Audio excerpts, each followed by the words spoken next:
మీరు ప్రార్థన చేయకపోతే శోధనకు లొంగిపోతారు, సాతానుకు లొంగిపోతారు, సాతాను యొక్క తంత్రాలకు బలైపోతారు. మీరు మెలకువగా ఉండి ప్రార్థించండి అని యేసు అంటే వాళ్ళు ప్రార్థించలా. ఈరోజు దేవుడు నీతోనే అంటున్నాడు, నువ్వు మెలకువగా ఉండి ప్రార్థించు. నువ్వు మెలకువగా ఉండి ప్రార్థిస్తేనే సాతాను తీసుకురాబోతున్న సమస్యను ఎదుర్కోగలుగుతావు, సాతాను యొక్క శోధనను ఎదుర్కోగలుగుతావు.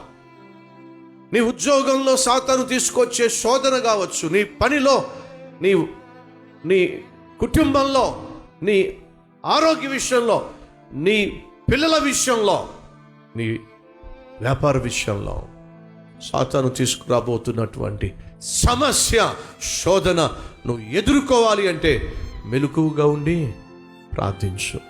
ఇది దేవుని యొక్క ఆజ్ఞ.